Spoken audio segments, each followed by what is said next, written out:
Welcome, everybody. We're excited to have Dr. De Los Reyes as the inaugural speaker in HGAPS Speaker Series. Dr. De Los Reyes is a tenured psychology professor at the University of Maryland, where he's also the director of the Comprehensive Assessment and Intervention Program. He's published over 100 peer-reviewed articles in psychology journals and has received over $1.5 million in funding for his research on inconsistent outcomes that commonly arise from multi-informant mental health assessments and related topics. He founded and serves as the program chair for the Future Directions Forum, and from 2020 to 2021, he will serve as the Fulbright Canada Research Chair in Mental Health at the University of Virginia.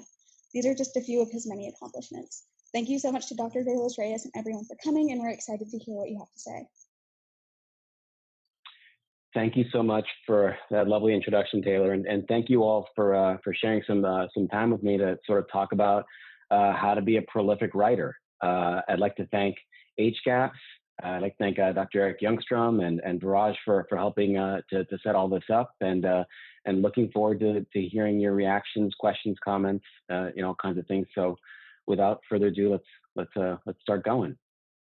So, Taylor briefly introduced me and what I'm up to. I just wanted to let everybody know that a lot of what I do in the writing space flows from several different kinds of initiatives that revolve around professional development training, usually geared towards early career researchers and grad students and undergrads. But a lot of the work that we talk about through various different kinds of initiatives, generalized to a lot of different kinds of endeavors, including writing in many different academic spaces.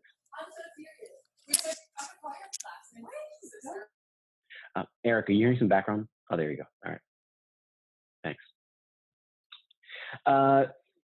Another brief piece of information relevant to what we'll be talking about today is that, a lot of what I do in the writing space, although it's focused specifically on writing in scientific outlets and editing for a lot of these same scientific outlets, the strategies we'll discuss today aren't specific to those kinds of writing spaces. They generalize to lots of different places, and I'll talk about these different techniques very generally, with every once in a while using some examples from research, but also circumstances from outside of research.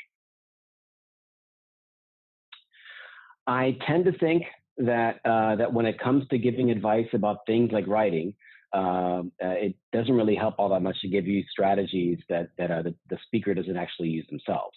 So some of the things that we're talking about today, my laboratory's done for the better part of 10 years now, and I can say from personal experience that it gets results.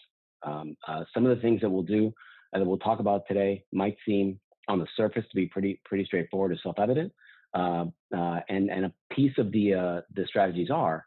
And where a lot of the challenges come really is in trying to make sure that the strategies stick around or are implemented over the long term.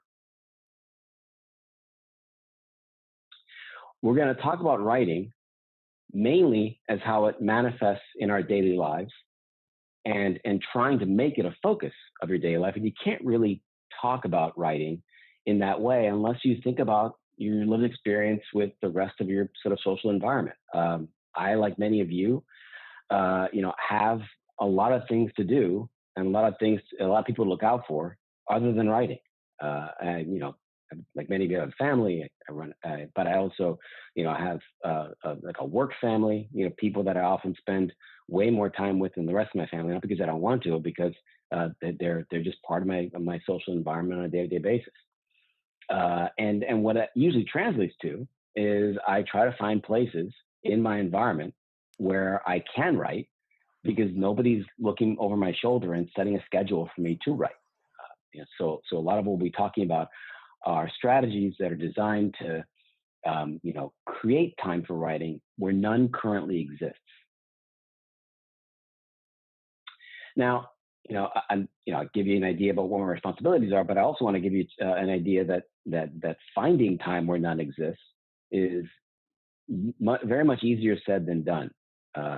This is an example of my current schedule, I'm following all the social distancing guidelines, and I personally don't think I'll wind up being on my own campus for the entire academic year. And so I keep a schedule such that for most of the week, I'm doing back to back, nothing but Zoom, not much writing going on those days.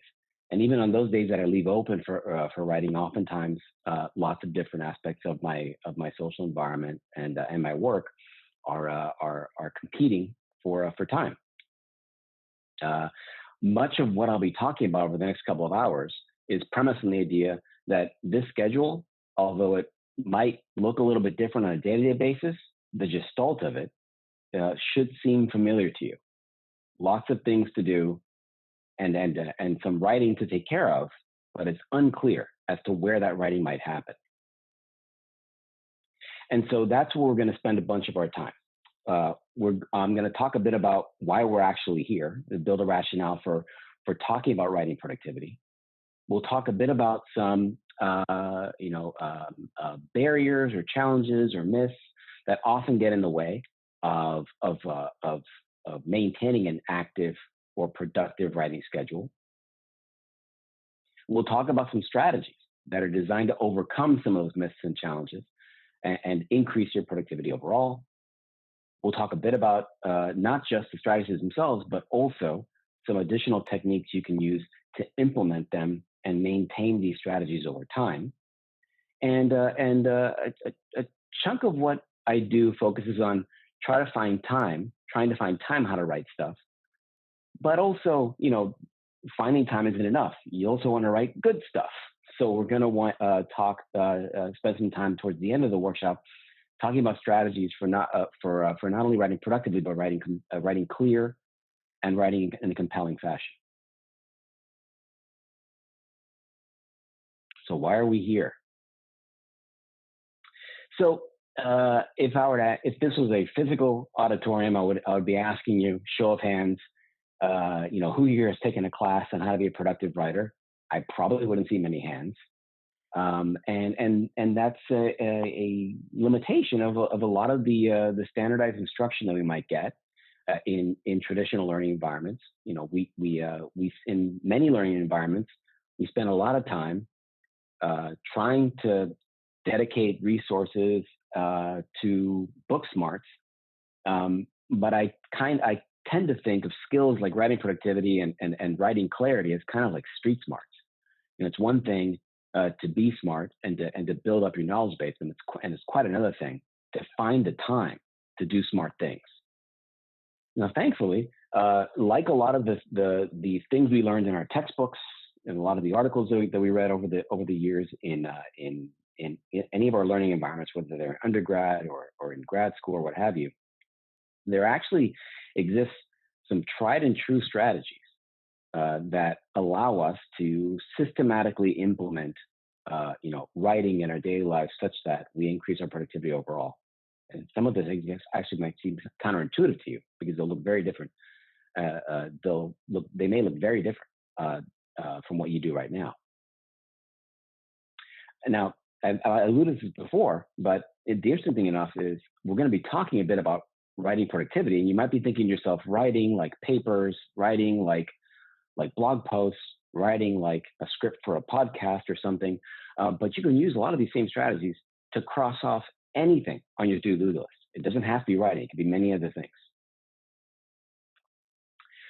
So really, this workshop is pitched quite broadly to anyone who wants to get some kind of writing task done, whether it's a term paper for a course of yours or a senior thesis or any kind of writing you do for any of your extracurricular activities.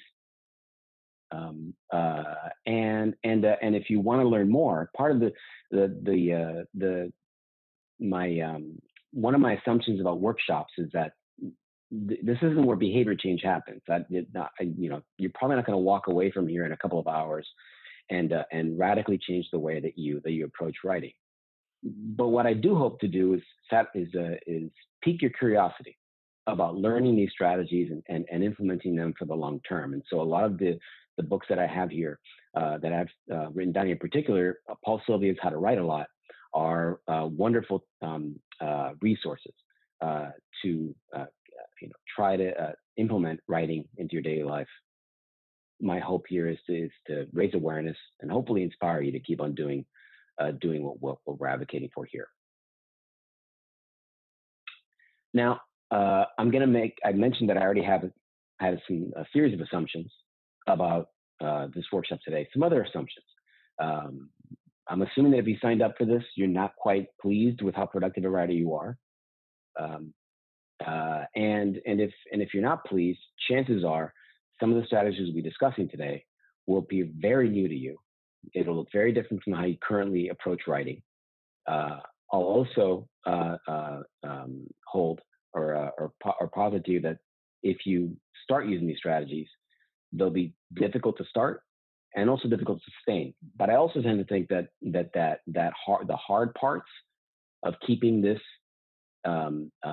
elemental in terms of your writing will also make writing more fun, and also something you'll feel a great deal of satisfaction of for when you cross things off your list.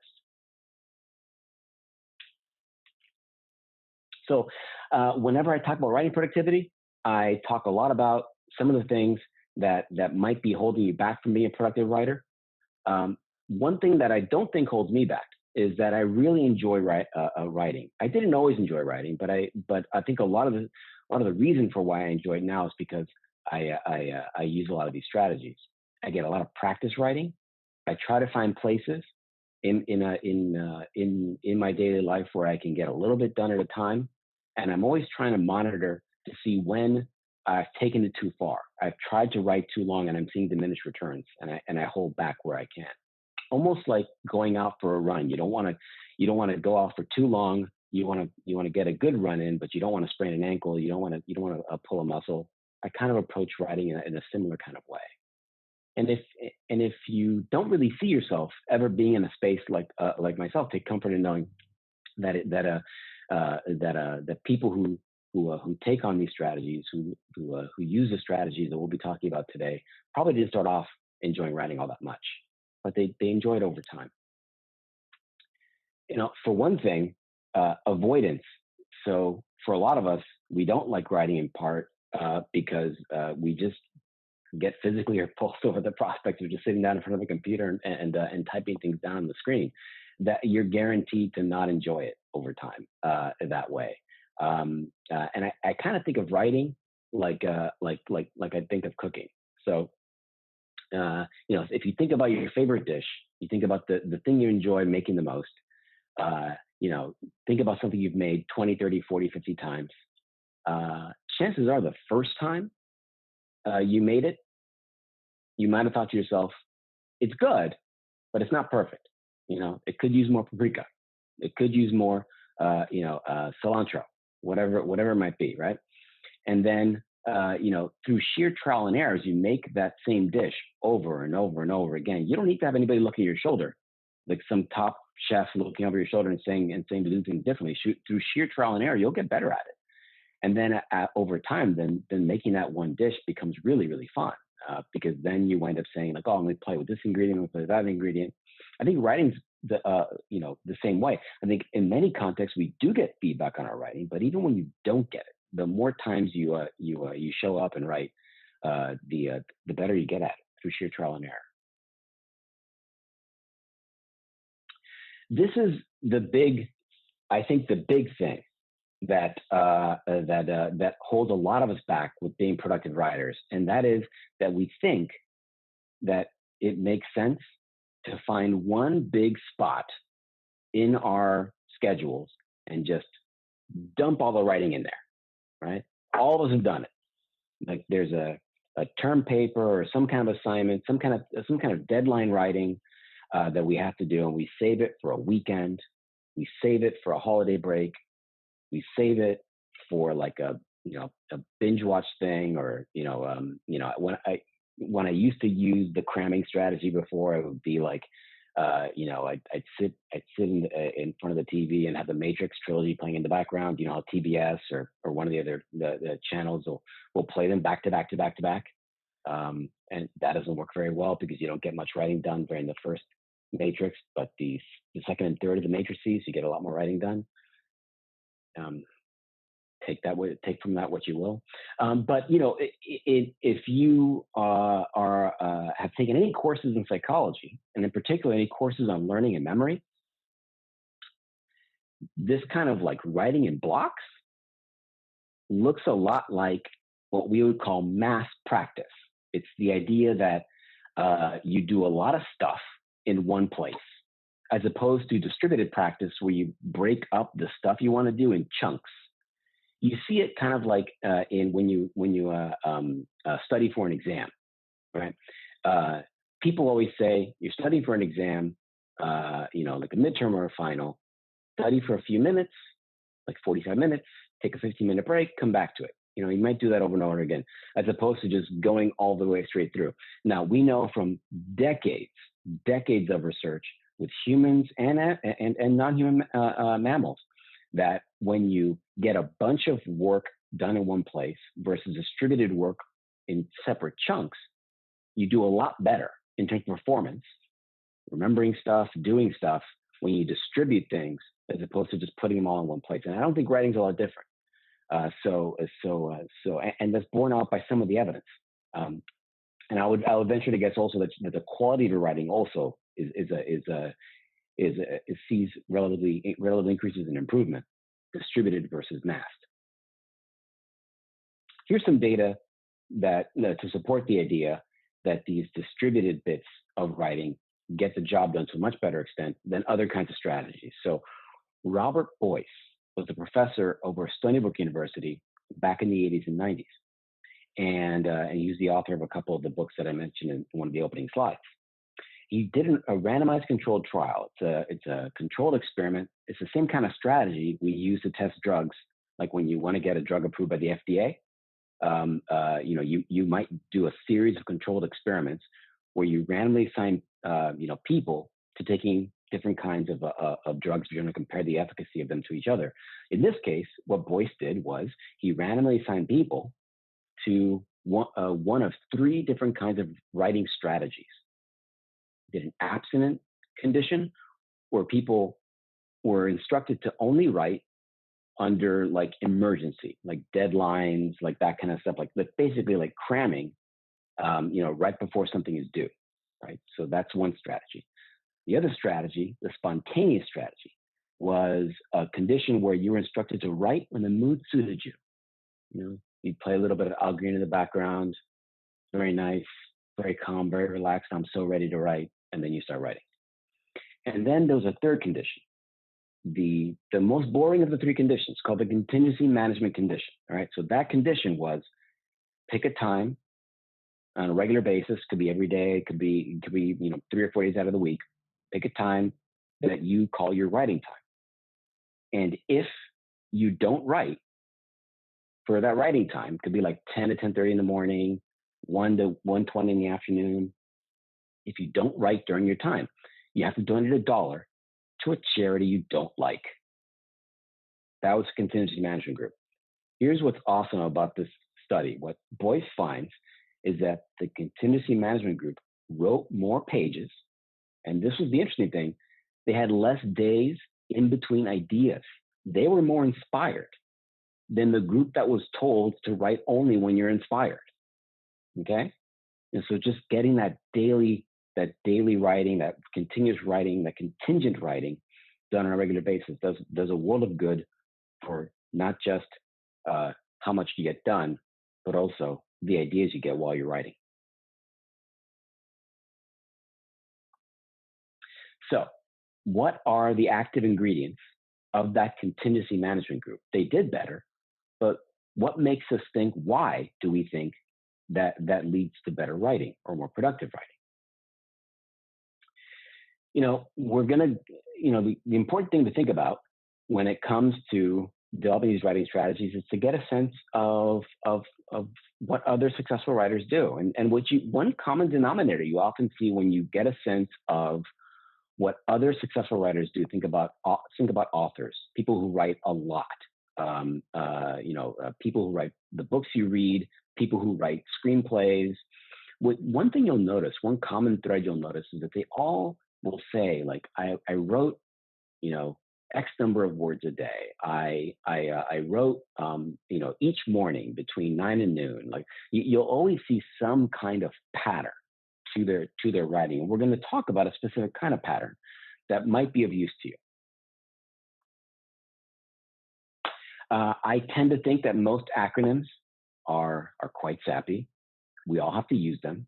In my own line of work, we all have laboratories, and when we start our own laboratory, we spend weeks, months on end trying to think about the perfect acronym to name our laboratory.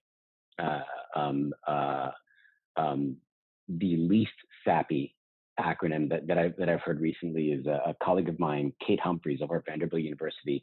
Her lab actually is the exception to this rule. She called her lab the C Lab, like SEA C Lab, which I absolutely loved, because if you watch any Adult Swim, C Lab 2021 was the best cartoons of all time. But anyway, this is our SAPI acronym, and we're going to go through each of these different components of productive writing. And it starts with scheduling. One key component of this system that we're going over involves picking a consistent, regular time that you devote to writing and only writing.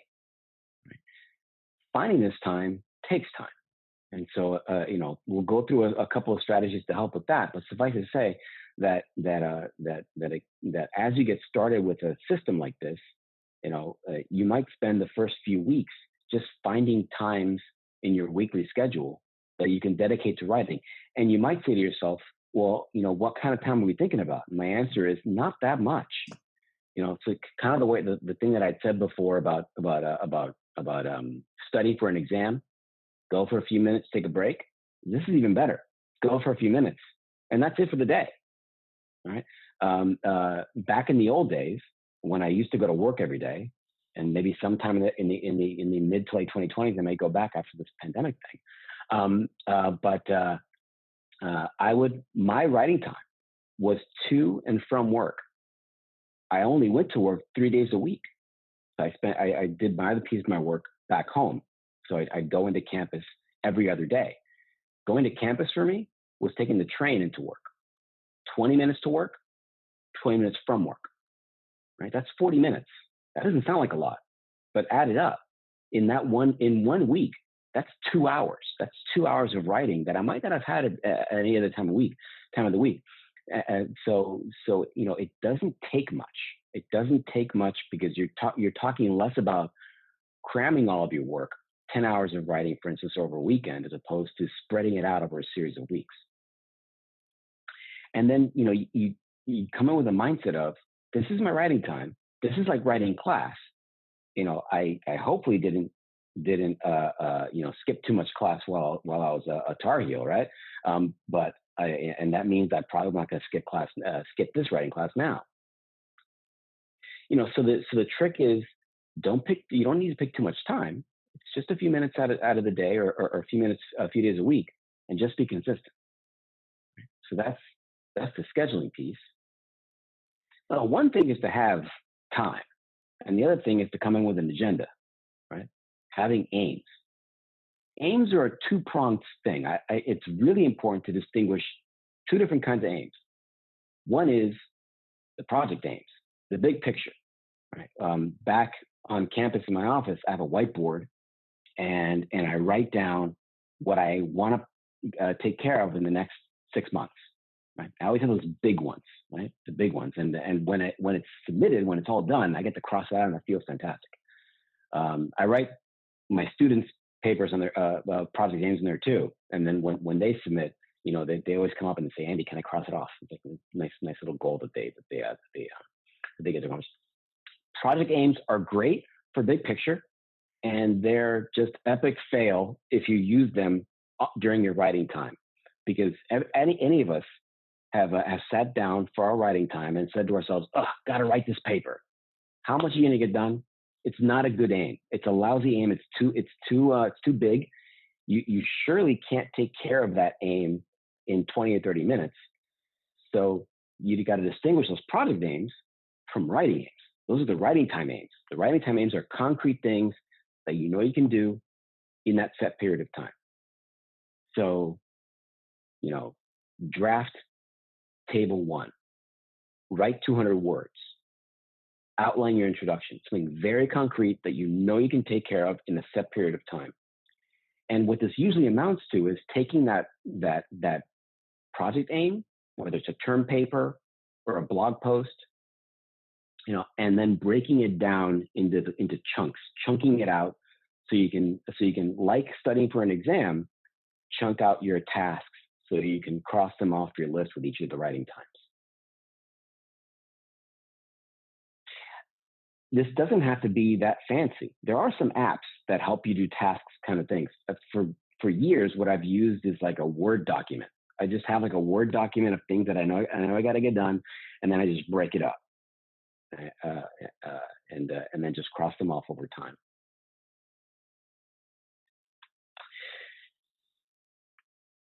For many of us, we're multitasking, and by that I mean we have a lot of things on our plate.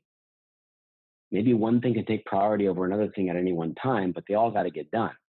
And there's some really great work on multitasking, and some of the take-home messages on multitasking are that all humans are bad at multitasking, and the better you think you are, the worse you are at multitasking. So that being said, it's important to sort of keep the different projects you have on your radar, not necessarily to get them all done or to get any one of them done, but to ensure that the other ones get a little bit of attention too. I kind of think of it like if you list off things, being able to say to yourself, this one's got a deadline, maybe that one should go off first. But then, the other way to think about it is, if I want to get this one done, part of it is to give it to the instructor of the class or to give it to somebody I'm working on it with. And then while they have it, you can do the other things, while you're waiting for their feedback or something like that. So it's just always thinking about prioritization, when things have to go and what things need to get submitted.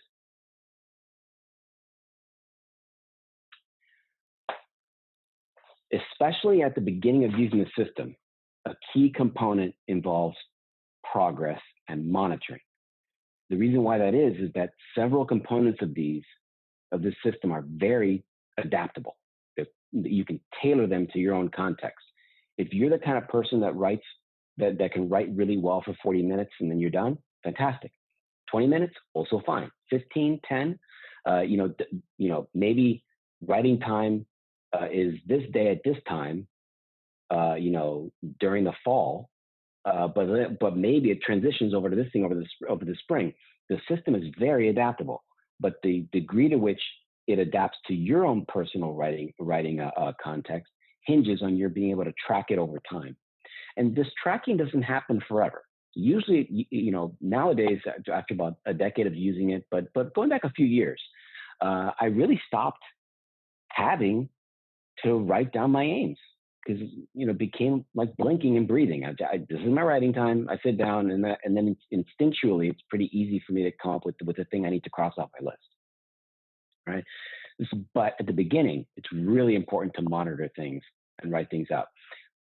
Part of it is for things like, what's the right writing time for me? Chances are the first few times you try, it might not work quite the way you're hoping. Monitoring helps you figure that out. Monitoring works in all kinds of different places. So there's a really robust finding in health psychology that goes like this: just stepping on a scale every day,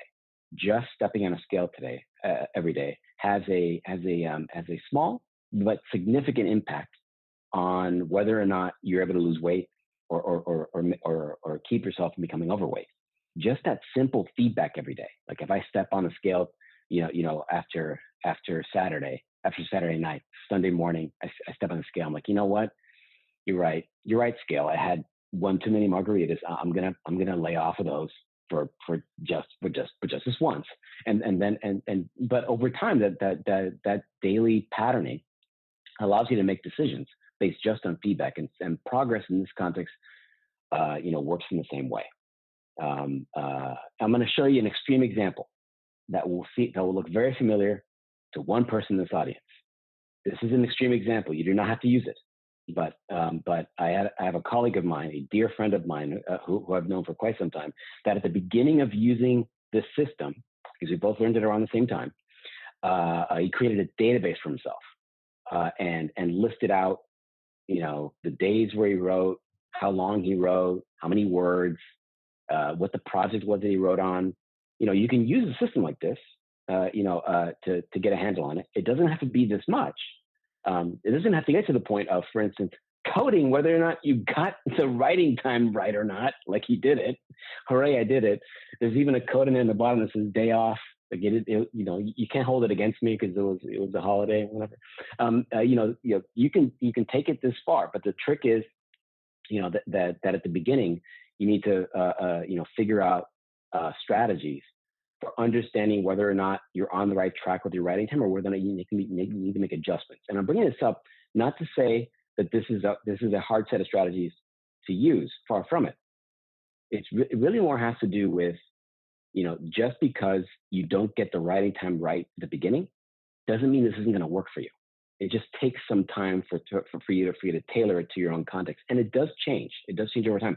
Like, for instance, at the beginning of the pandemic, oh man, no more train time. I got very little writing done because I didn't have my schedule in place. Now, it's less about, get on the train, now I can write. It's less that and more, okay, I need to write, X number of words, and it could be like 200 words or 300 words or whatever. I hit that point, and then I say to myself, that's like the same as if I was getting off the train. I'm done, and then I just cut myself off. Even if I want to write more, I'll just tell myself that's it, and then move on to the next thing on my list. And then the last thing is, like I mentioned before, not all of us like writing. Some writing, we might avoid it right now. We don't like it that much right now. It's going to take it's an acquired taste, and it doesn't taste very good right now. There are ways to deal with that.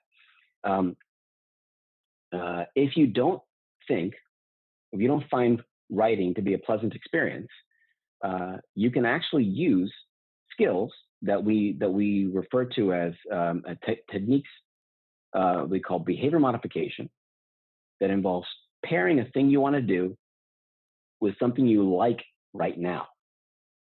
Now, for this to work and be sustainable, you don't necessarily, you shouldn't, pair it with something really, really big, like I write and then diamond ring. No, you want to be able to be able to pair it with something that's feasible to implement on a day-to-day basis. Like I write, then I'm going to go for a walk. I write, and then if I do my writing time, ice cream. Whatever you see that's a tangible reinforcer. And being able to pair it. Now, over time, two things are going to happen. You may very well start finding writing extrinsically reinforcing. So that if you write, you're going to get something in return. But then an interesting thing happens. Over time, your body and your mind start intrinsically linking the reinforcer to writing. Once you have a steady state of writing, where it's kind of like training wheels, the ice cream or training wheels, you can start riding the bike without the training wheels. The interesting thing with all of this is that it's counterintuitive. You might think my writing is only working because of the ice cream. No, over time, that connection becomes so strong that you might even be able to, what we call fade out the ice cream and still continue writing, right? Or at least not necessarily use it the whole time. So the counterintuitive elements of reinforcement are such where you can pair these things together with nice things, but that doesn't mean you're pairing nice things with writing for the rest of your life. Over time, they become so ingrained or so connected, you don't necessarily need the reinforcement in there anymore. There's a really great book, Behavior Modification in Applied Settings by my advisor from grad school, Alan Kazin, and it provides really nice advice, strategies on how to use these kinds of tools. There are a few special topics that we should probably cover because they're probably on your mind right now. One is Writer's block. All of us have it. Myself, I have writer's block all the time. Now, here's the thing with writer's block. That's another kind of adaptation. I mentioned before that my writing time, to to from work, to work, to and from work. To work, it's the morning. I'm fully caffeinated. I have lots of energy. That's writing time that I dedicate to high level tasks like writing an introduction to a paper or something like that. But from work, after a full day of meetings, I get the ultimate writer's block because I am a zombie. I cannot think straight at all. That work, well, the way I've adapted myself to that writing time is I'm going to use that stuff for like more or less mindless tasks, drafting the reference section, revising a table, revising the captions to a figure.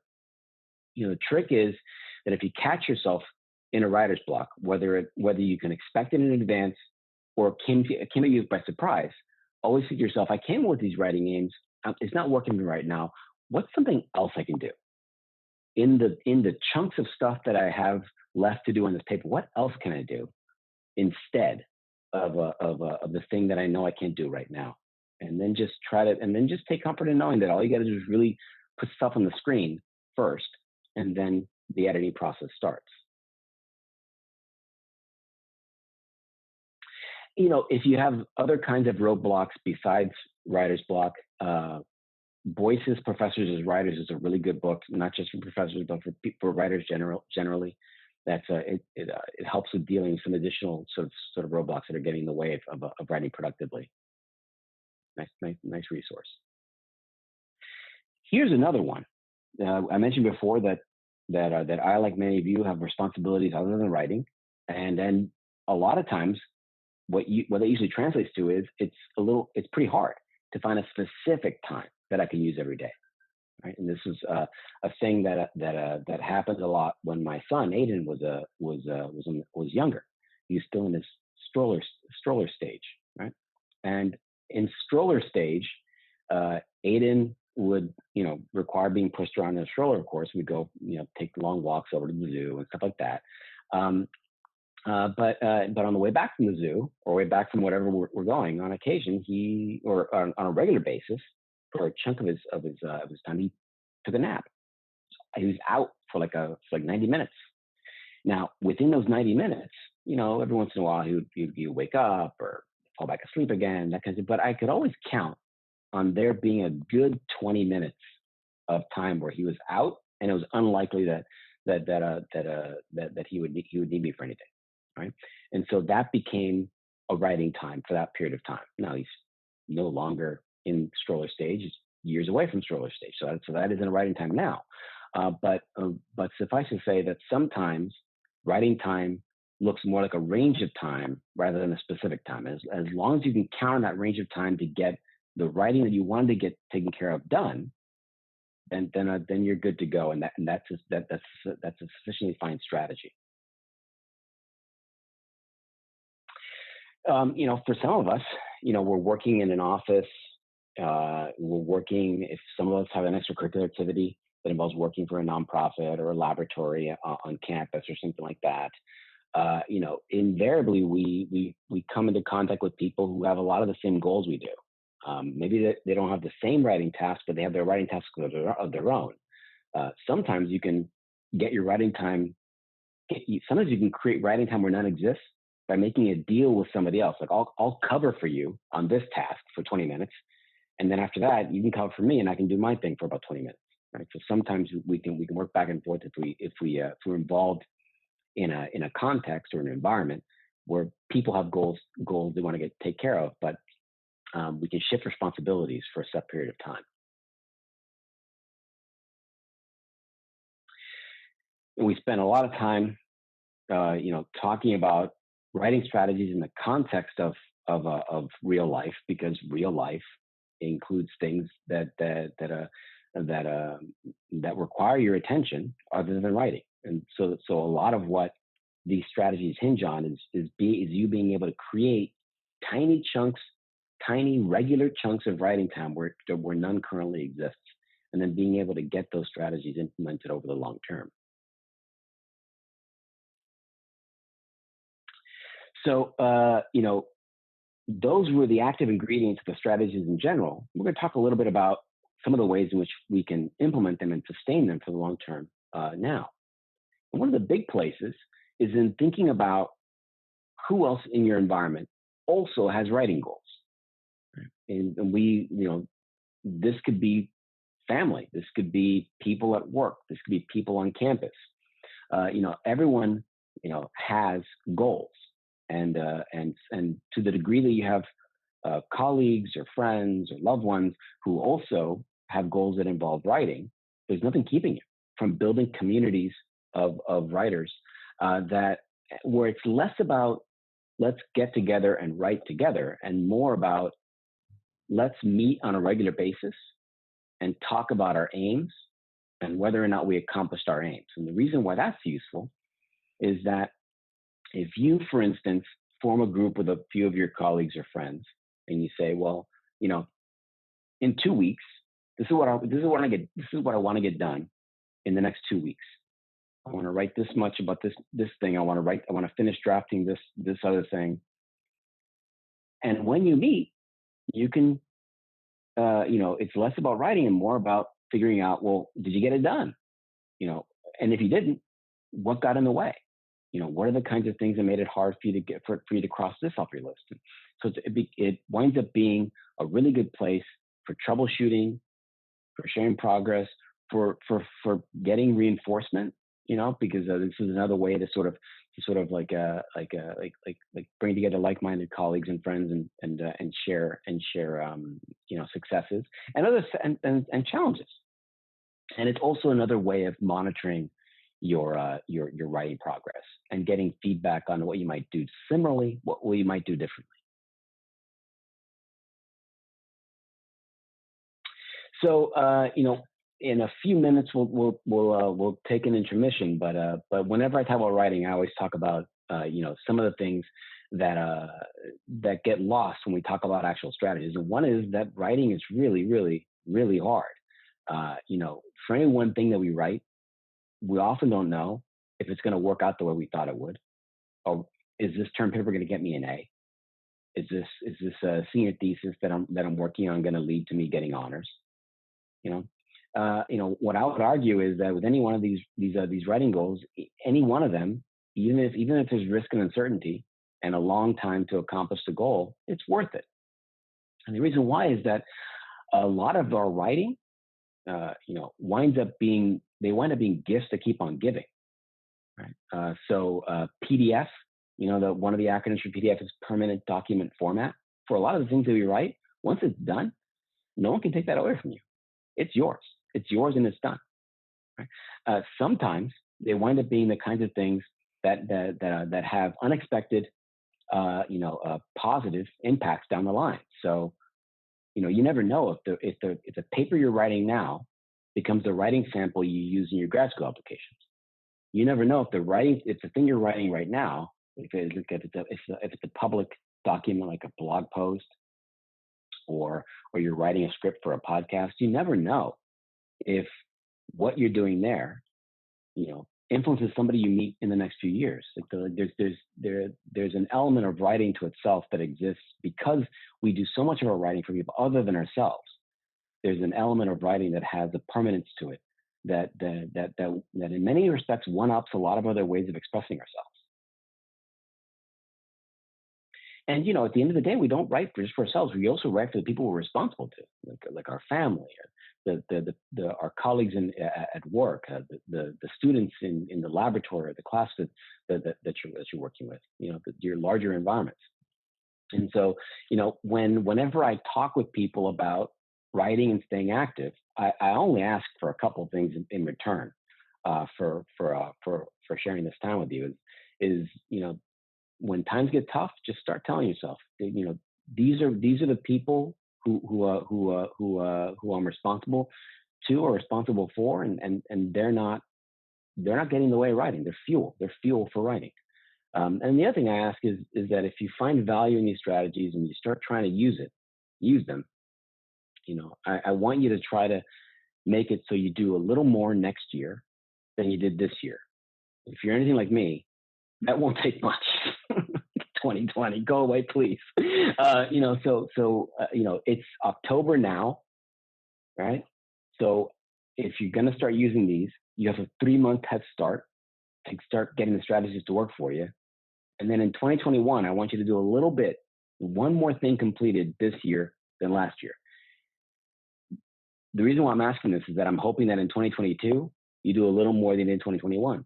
And then the trick is to use these strategies to build up productivity up to a point where you say to yourself, I'm getting more done and I haven't sacrificed quality yet.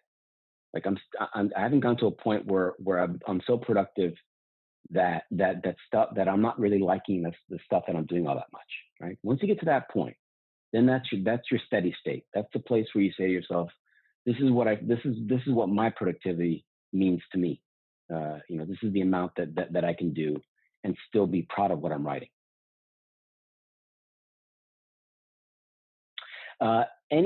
So we have, I think we're in a spot now where we're planning on doing like an intermission for about 5 minutes, but does anybody have any questions, any points of clarity about writing productivity? Because we're going to shift topics once we get back. And then of course we have time at the end.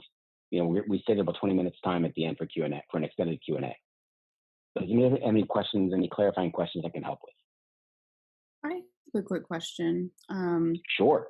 I think one thing that's hard for me, I'm actually a graduate student in psychology, and I think one of the hard things for me about writing is like trying to separate the writing process from reading, because I feel like for me they're really intertwined, and if I set aside 20 to 30 minutes for writing, it often becomes mostly like reading or going back and forth between. So I don't know if you have any tips for that. So Nikki, I'm really glad you mentioned this, because here's the thing that I forgot to mention, and I'm glad you asked. Reading counts as writing time. Everything counts. I'm not kidding. I'm not saying this to make you feel good. Like whatever's on your plate that is keeping you from point B is writing time. With the one caveat being that this is why the monitoring is really important. The one caveat being that you don't want to get into a pattern where all your writing time is reading, right? So that's the only thing I would say. But the good news about the system is that every single thing counts as writing time. Planning on where to submit your paper for publication counts as writing time. Your reference sections counts as writing time. And then the trick is to just make sure that like you're not doing this.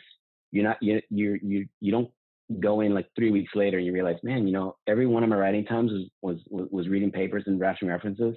There's something I'm avoiding. That isn't good. So you want to make sure that no one piece is taking preference over everything else. That's helpful. Thank you. And there, I wouldn't say, and with reading, I wouldn't say like finish that book. It's, read 10 pages. It's read that third article. Like make sure that when you're using when reading is your writing time, be just as specific about what you're reading as you would be if you're writing something down. Good question. I'm glad you asked it, because I forgot to mention that.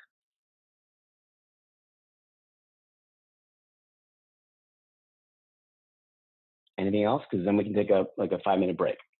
I had a question. I actually put it in the chat, but I can ask, in person. So at one point you mentioned, well, you've got your set writing time, and when you are finished with that writing time, you stop, like put the pen down, right? Is there ever a time where you kind of ride that momentum and continue? Like, is it more important to stick to that specific schedule or to like take advantage of that inspiration when you have it?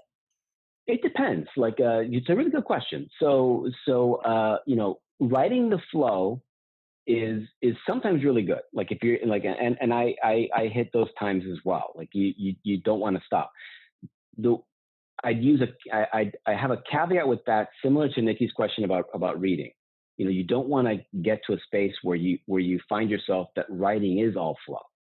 That you revert back to that pattern of cramming all writing in one place. And so I wouldn't necessarily say stop, if you catch yourself in a place and put it, but monitor to make sure you're not going back to old habits.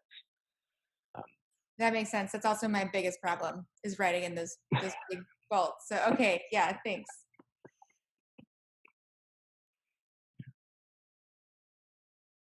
Cool. Any other questions before we break? I did have a question also that I had posted in chat. Sure.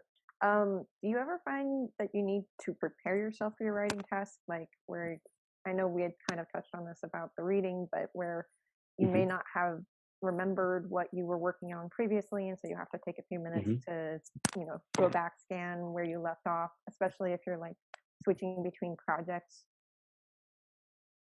Yeah, I mean, I think it's a really important element of it. And it's okay to have that be a piece of your writing time. Just figuring out where to, where to come back to things. And over time, what you might find out is that there are certain things you can do to increase the likelihood that you need less and less writing time for that prepping. All right, so this happens to me a lot. Like I'm working on a paper, and I have to stop at some place that doesn't feel natural to me. And what I do that sometimes helps is I'll put a little comment box wherever I was working and just jot notes down, and then I'm able to go back to that after. And sometimes it helps me jog my memory enough where I need a little less time to do it. But because that planning piece is instrumental in getting from point A to point B, I would consider that writing time as well.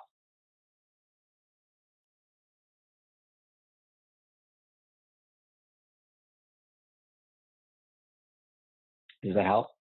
Yes, thank you. Great.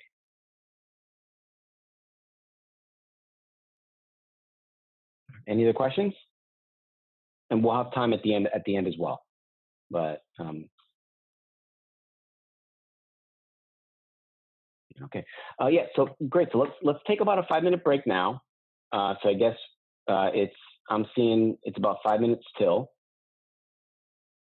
So let's take a break, and then right at the 7 o'clock hour we can start moving on to the next thing.